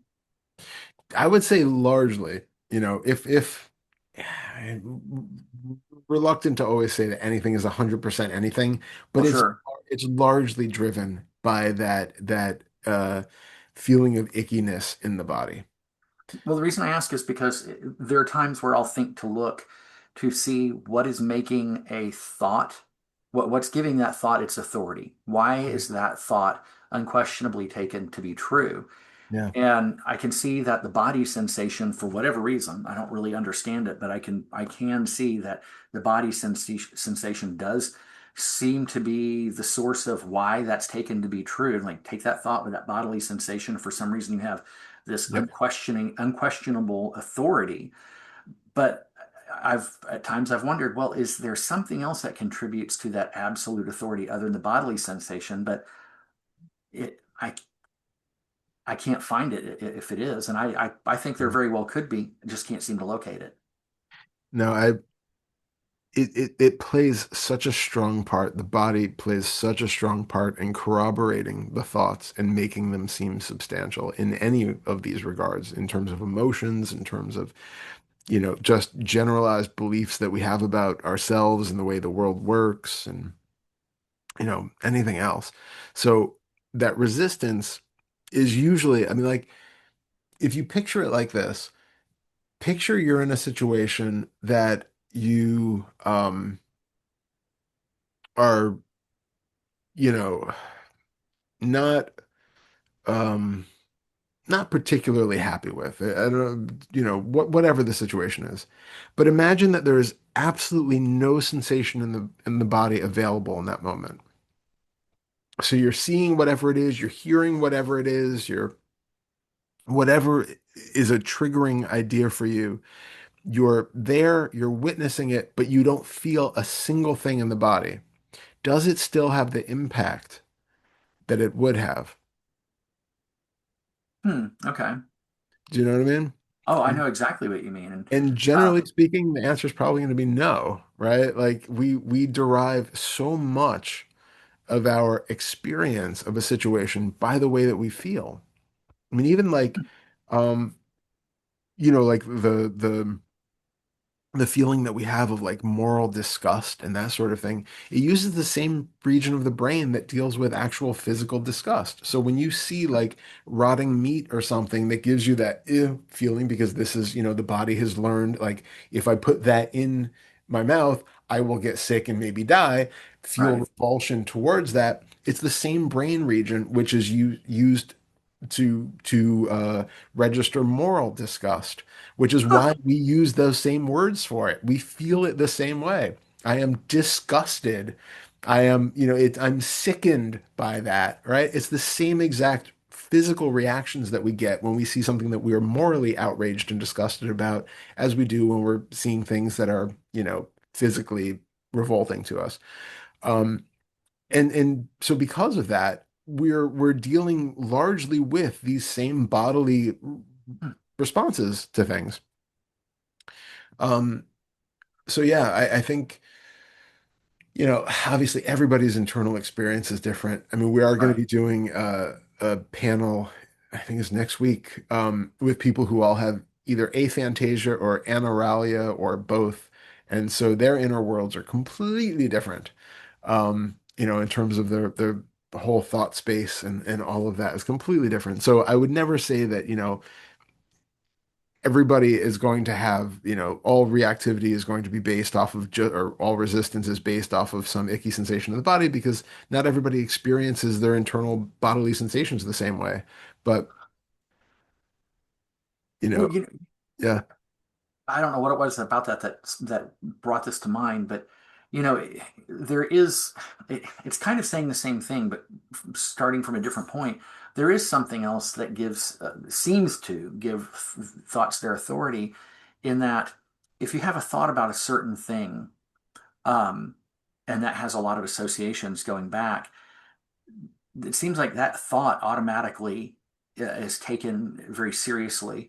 And what I've noticed at times is there are certain thoughts that the thought will come up, and if you were paying attention, you could see, okay, before the thought, there was just a neutral state. And then the thought comes up, and right on the heels, I mean, milliseconds behind that thought is a feeling in the body. And yeah, so the thought seems to have some sort of um, power to it that creates a sensation in the body, which now you've got a feedback loop. exactly. Exactly. And then the feeling in the body will often trigger a new thought or some related thought about something else Right. because, well, this reminds me of the last time I remember feeling like this, or, some other time in my life when I felt like this, which I think is what's largely happening when you're having those, you're sleeping downstairs and now you're having this spiral about being unwanted and Mm-hmm. rejected and all that. It's because it's like the sensation in the body comes up, and there's an association between that sensation in the body and what it was like and what it was meant to believe to have meant back when you were a kid. So that sensation in the body, which by itself has no life of its own, it has no meaning of its own, it has no interpretive value of its own. That because it triggers a memory of having felt that at a specific juncture in your life at a specific age makes that feel like it's relevant now. And you're taking that memory from the past and glomming it on to this current present moment in a way that's not in any way relevant, but because the sensation seems similar, the mind figures, well, I must be in the same situation as I was then. And so it puts you right back there when you're not. And that's why I'm saying it's having that clarity to distinguish that was an old memory, which again, every time we talk about a memory, we have to acknowledge the fact that your memory is not a real record of something that happened, and it might No. not have been, accurate in that way, or what you're feeling now might not really be exactly as it was then, but it's how it's being interpreted as this reminds me of some other constellation of sensations that I felt at some point. I think it was that. The more well rehearsed those memories are, the more times we feel it, the more, we Mm. believe in those stories. So it's to become really clear right now that that was a memory. This sensation in the body is not indicating the truth about that memory. It's not indicating any truth about this moment being a certain way or my value being a certain way or any of this meaning anything. That you can really break the parts down so that that entire edifice of sensation being a relationship to something in the past and how that Darrell now is still the same as the 5-year-old Darrell and all of that, that's all being laid on by the mind because there's a parallel being drawn between sensations in the body now and what it remembers because the hippocampus stored some emotionally charged memory from back when you were 5. And all of that is being interrelated again now. It's completely irrelevant to this moment. Wow. Well, I'll probably have to listen to this a few times to really get this Mhm. and take some notes. But just that idea, just the last couple of minutes of what you said, really goes a long way towards undermining this stuff. But it raises something else I've wondered about, and this was the Yeah. other thing I wanted to ask you about, and it just kind of ties into it. So I've been trying to make it a point to um, see thoughts as something that's just neutral. It doesn't have any substance or authority. It's just a thought. And there are times where I can really see it. I can really Yeah. get it. But in and maybe it's just something that takes time and repetition. But um, in that moment, I can get it, and then I walk away from it, and that understanding and that having seen it clearly doesn't really hold. And Yeah. so that's the question that keeps coming up is, well, how do we undermine thoughts? How do we get to the point where we just see thoughts as just, you know, just smoke rings? Yeah. Which is, it's such a bizarre question too, because it's what is noticing it but another thought, right? Huh. It is thoughts all the way down. Our our entire experience is basically one giant thought, recognizing other thoughts of different substances. Yeah, and it's not an actual exact thought in words necessarily, Yeah. but it is a form of thought because there is a recognition of, even if we don't say the word to ourselves in our head, there's a recognition that this is a thought, and then Yeah. all the associations that come with it. So yeah, it's interesting. I hadn't noticed that before, that it may not be verbalized in language as like a voice heard in the head, but it is a thought that is in the process of recognizing that that's a thought. Yeah. Yeah. Our entire experience of the world is in effect mind generated, right? We're Hmm. not, again, there's no like little Daryl sitting behind the windows of eyes looking out at this real world exactly as it is. Like it is all a mind generated illusion. So Hmm. that being the case, it's very hard to distinguish which parts are uh, thought from what is, actually real. Fundamentally, we don't have access to anything that is real. So we could say that every single part of our experience is a thought. The question is how reliable some of them are and Uh, which ways some of them are displaying. So we do distinguish between when I'm have a relatively silent thinking mind, meaning there's no like verbalized thoughts running and there's no visual thoughts running, or at least not overt ones, but maybe something more subtle. Um, there seems to be quietness, but we often run into the mistake of believing now I'm seeing the world as it really is. But even what you are seeing, when your mind is quiet and it's not running those verbal or other types of thoughts, that's still a thought. What you're seeing is still mind generated. What you're seeing is effectively still a thought, always. It doesn't have that secondary layer of removal, like base, let's say it like this. What people talk about, especially in sort of non-dual circles, where they're talking about, just resting in awareness or just being aware or presence or whatever that fundamental layer of conscious awareness is, it's still mind generated. It's still a thought. It's still being aware as a thought. You're not seeing the actual world from some vantage point outside of the body, from some, really pure interaction with matter as it exists. You are still interacting with the world through the intermediary of the mind, which is creating thought. Those extra thoughts that come up in whatever way they do, depending on whether we're visual thinkers, auditory thinkers, or other types of thinkers, those are sort of secondary. We, those are not even necessarily necessary for the functioning of the system as You're we right. currently think of it, right? There are people who have relatively completely quiet inner mental spaces, yet there's still the same processing that goes on. It's just not experienced or projected in the same ways as those of us who have internal monologues or internal visual fields. Um, Again, people with anauralia and aphantasia have completely silent minds in some regards in Hmm. comparison, but they experience thought in a different way, and the thinking is still going on subconsciously. So it's not so much a matter of even recognizing the unreality or the smoke ring nature of certain types of thoughts. It's really more important to recognize that the entire facade of our experience is mind generated and thus effectively not really reputable. We can't Hmm. we can't rely on any of it as being completely truthful because it's all the mind's projection. So that experience, which wants to be free from being caught in the delusion of mind, is itself part of the delusion of mind. That right? Hmm.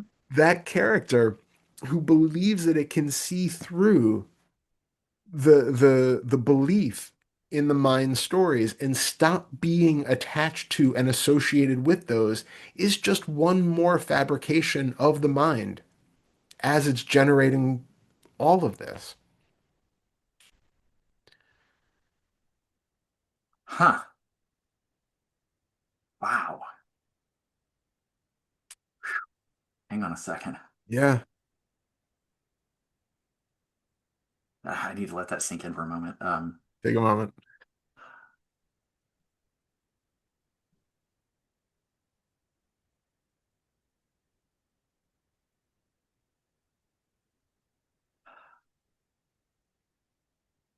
I don't know if this really can be captured in words, and I recognize now that particularly the Zen tradition has been trying to do Mhm. this for centuries, Yeah, and they do a respectable job, but I don't know if anyone can. So here I am trying to take on what is probably the impossible. yeah, Like, we talk about no self and there not being someone there, yeah, and to all of us who've had that moment of clear seeing where we see that there truly isn't some sort of central agent, yeah, for most of us, after that moment, there is still this more subtle version of that, this subtle idea of somehow there is some kind of receiver, yeah, some kind of witness. And well, how do we see through thoughts? There's not an I in that sentence, but it still is implying an I because who is it that can see through thoughts? And so what we're yeah, talking about is really a system that is layer upon layer of interlocking functioning. And it's all happening in the brain. It's all generated there. And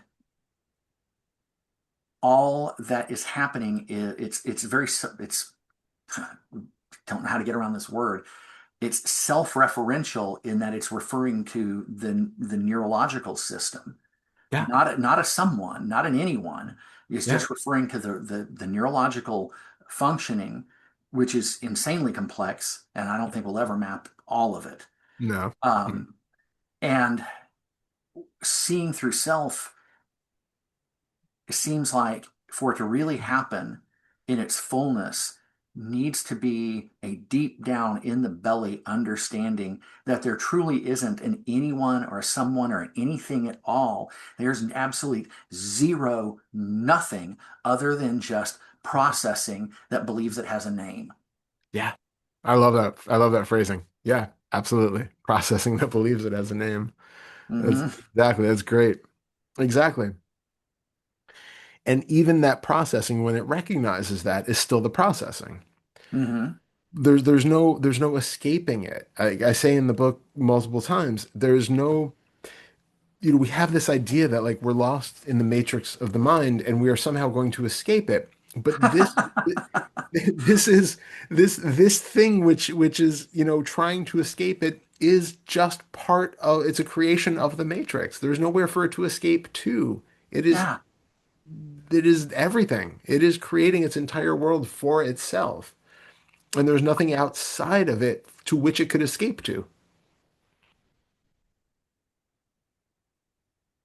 And so the best you can do is to work consistently, persistently towards a neutrality, an accepting neutrality, which I know that sounds kind of weird, but that's how it seems, an accepting neutrality towards all of the mind's fabrications, all of the mental pictures, all of the feelings, all of the sounds, all of the anything that impinges on the nervous system, whether from outside, Yep. or inside. Yep. Getting that accepting neutrality towards all of it and recognizing it that is absolutely, totally, wholly, in its entirety, impersonal. Yeah. That processing doesn't have an address, you know? Absolutely. Absolutely.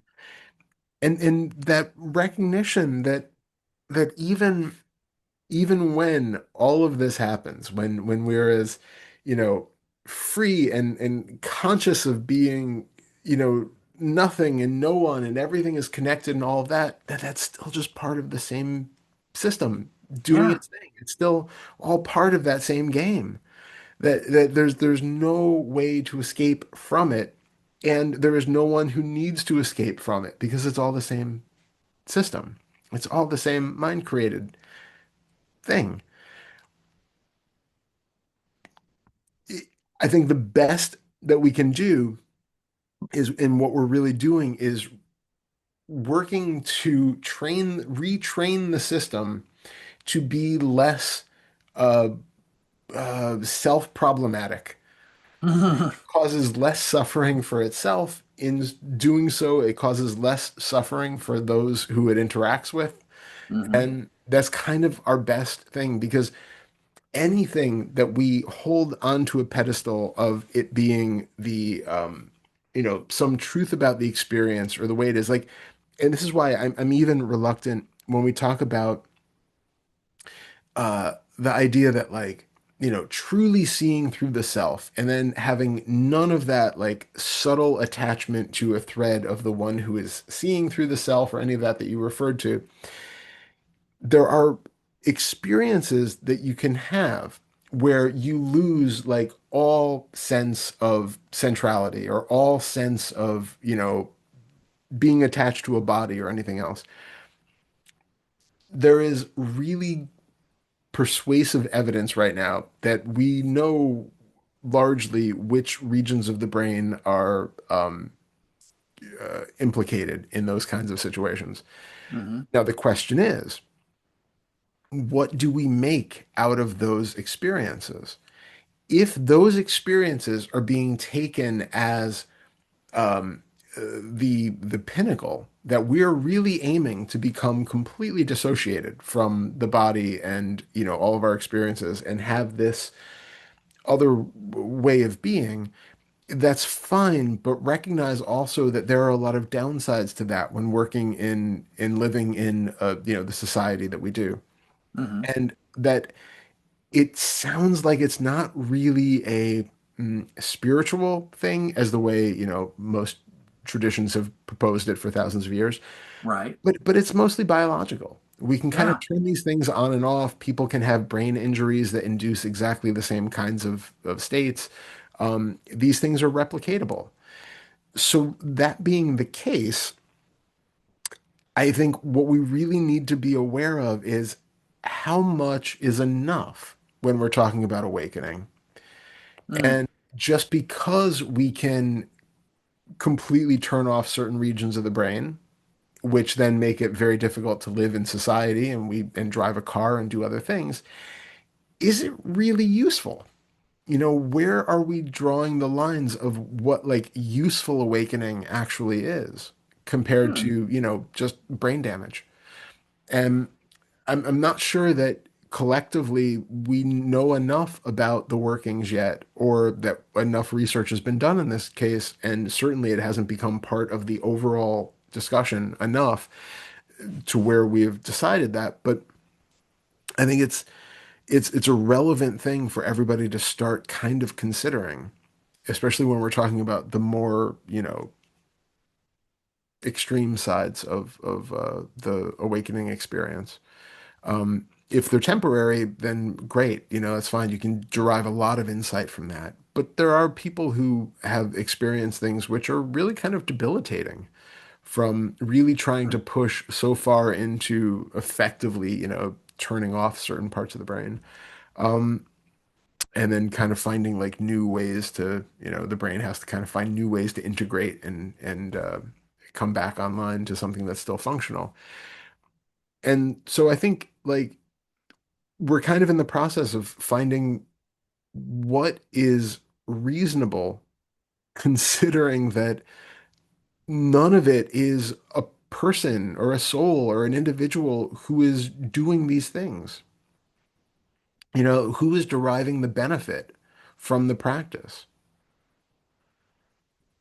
Right. Well, obviously, no one. I mean, Right. all that's happening is I can't remember how you said it a minute ago, but the way you phrased it, something about creating suffering for itself and consequently for those who interact with it. But that seems to me to be a good place to start to um, draw a line, or to set some kind of measure in place about what's enough when you get a being to the point where they're not suffering with all of that stuff. They're you know more or less content and at peace with existence and are not causing problems for them or anyone else.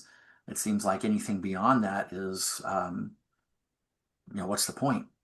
Yeah. Yeah, which is I think a very solid question that everybody should be again considering when doing this kind of work. Um, I think for too long we've had very mm, dogmatic ideas Mhm. about, everything has to fit in this particular box and look a certain way. And what we're really finding, because everybody is so much more engaged now and able to share experiences, that things don't really follow that kind of a map and things don't look the same for everybody. And um, I think there's some really base level of reality understandings that we can come to now, both through practice and through education, in terms of the things we've been talking about, to really recognize that, there is no processing which isn't done by the machine. There's no existence which isn't part of the mind generation of existence. So if that's the case, then, you know, yeah, how much does that mind want to interfere with its own functioning? How much is too much? What is just the right amount? How much suffering is acceptable and how much isn't? And this is really a case by case, person by person, system by system. Um, Yeah, that makes sense. And I know this is purely speculative, but grossly speculative. But from what I could discern, it seemed like we have all these people throughout the centuries that have worked with this and have gotten a set of results. And it seemed like the one living person, in the last century or so, someone that, we can see on film, and there might still be some people alive who actually interacted with them, and we have a pretty good record of. It seemed like Ramana Maharshi went very deeply into this, but at the same time, if he chose to, was still fully effective. Yeah. He Yeah. could do all the things that a person needed to do, but at the Yep. same time had such a degree of ease and contentment Yeah. that being in his presence, it was palpable. Yeah. Yeah. And I've often inclined towards using that as sort of a benchmark. Yeah. I Um, get that. All right. Well, thank you okay. so much. And, feel free if something big happens, reach out, let me know what's going on. Okay, well, I will, but I mean, even with everything being, it got pretty interesting and challenging this last week, but I really try not to because I'm really trying to get the only way to really get these skills trained enough that you can fall back on them automatically without having to think about them and search your mind and go, okay, what can I do? Is to just try to stand on your own 2 feet, as it were, and do something, do anything, and you make a mistake, that's fine. Whatever that is, you I know. miss the mark. Okay, that's fine. You missing the mark just means it's an opportunity to learn what to do differently or better. Yeah. So I really try not to. But if something comes up and it really feels like it's too much, and Yeah, you get a handle on it, then I'll shoot you an email. absolutely. Please do. Yeah, All right. Thank you so much. yeah. I Well, thank look you. forward to talking to you next time that happens. And Right. I wish you luck with Well, everything in the meantime. all right. Well, I'll talk to you later. Yep. All right, bye. Bye.